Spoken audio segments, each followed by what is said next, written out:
18/11/22 సంవత్సరం మీరు ఒక స్టేట్మెంట్ ఇచ్చారు. పవన్ కళ్యాణ్ని విమర్శిస్తూ, పవన్ కళ్యాణ్ మీద చెప్పు చూపిస్తూ, పవన్ కళ్యాణ్కి మీరు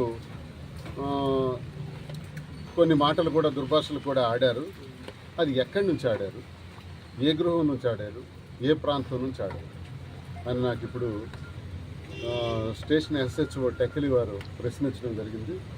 దీనికి కారణం ఏంటంటే, ఇదే ఏడాది అంటే 2024వ సంవత్సరం 11వ నెల 19వ తారీఖు అంటే కరెక్ట్గా 2 ఏళ్ళ తర్వాత నా మీద ఒక ఫిర్యాదు వచ్చింది. కిరణ్ కుమార్ అనే వ్యక్తి నా మీద ఫిర్యాదు చేశారు. ఏంటంటే నేను పవన్ కళ్యాణ్కి తిట్టానని, విమర్శించానని, కాబట్టి నా మీద చర్యలు తీసుకోమని సెక్షన్స్ కూడా నా మీద పెట్టడం జరిగింది. 153, 154, 153, 504, 506, 505, 509, సెక్షన్ 67 ఆఫ్ IT యాక్ట్ ఇవి పెట్టడం జరిగింది. ఈ సెక్షన్స్ ద్వారా ఈరోజు మీరు హాజరవ్వాలని 41 నోటీస్ నాకు ఇవ్వడం జరిగింది. అంటే ఇప్పుడు BNSS ప్రకారం 35 క్లాస్ 3 ఆ నోటీస్ నాకు గతంలో ఇచ్చారు. ఏ తారీఖున నుంచి 14వ తారీఖున ఇచ్చారు. ఇచ్చేటప్పుడు టైం రాయలా, ఎప్పుడు రావాలో చెప్పలా. ఈ కింద మాత్రం ఒక లైన్ హైలైట్ చేశారు. ఈ నోటీస్ నిబంధనలకు పాటించడంలో మీరు విఫలమైతే BNSS సెక్షన్ 36 క్రింద అరెస్టుకు మిమ్మల్ని బాధ్యులుగా చేయవచ్చు అని పెట్టారు.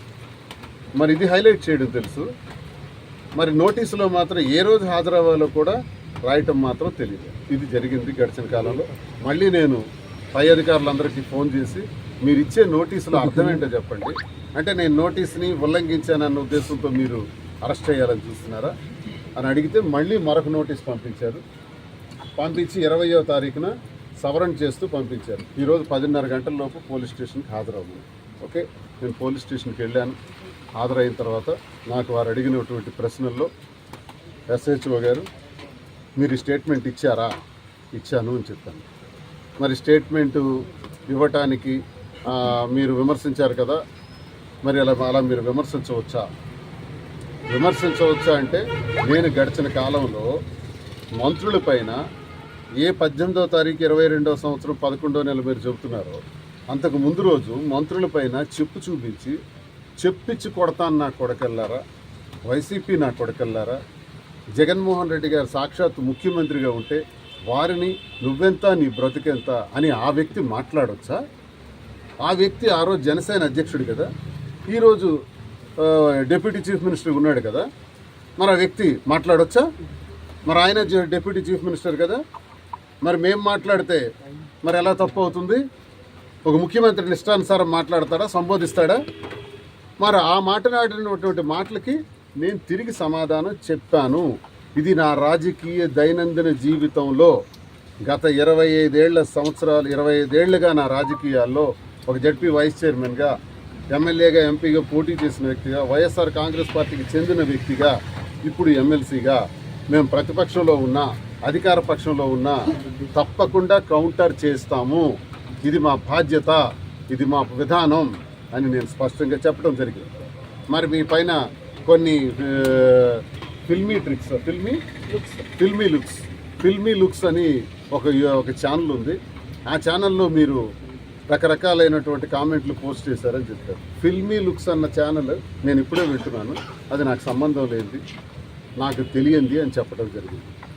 నాకున్నదల్లా దువ్వాడ శ్రీనివాస్ పేరుతో ఒక YouTube channel, Duvvada Srinivas official పేరుతో ఒక యూట్యూబ్ ఛానల్, అలాగే శ్రీనివాస్ దువ్వాడ పేరుతో ఫేస్బుక్, అలాగే ఎక్స్ ఛానల్ కూడా, ట్విట్టర్ కూడా దువ్వాడ శ్రీనివాస్ పేరుతో ఉంది, ఇన్స్టాగ్రామ్ కూడా దువ్వాడ శ్రీనివాస్ పేరుతో ఉంది. ఇది నా ఛానల్స్, ఇది సోషల్ మీడియాలో నా ప్లాట్ఫామ్.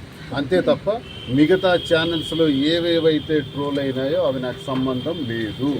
అవసరమైతే వాటిపైన నేను కంప్లైంట్ చేయాల్సి వస్తుంది.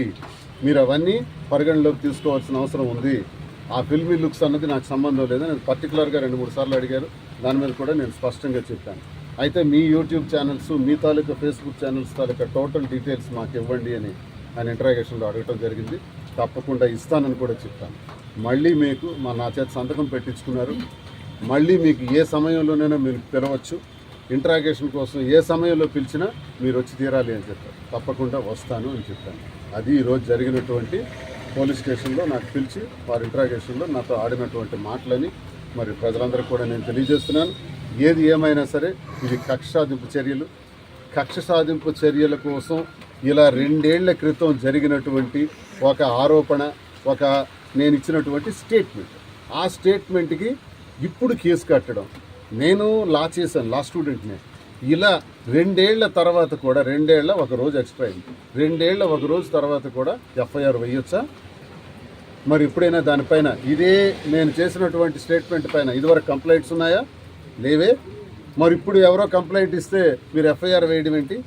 ఒకవేళ కంప్లైంట్ ఇచ్చే వ్యక్తి ఎవరు? పవన్ కళ్యాణా? నేను పవన్ కళ్యాణ్కి దూషించానని కదా కంప్లైంట్. మరి పవన్ కళ్యాణ్ కంప్లైంట్ ఇవ్వలేదే.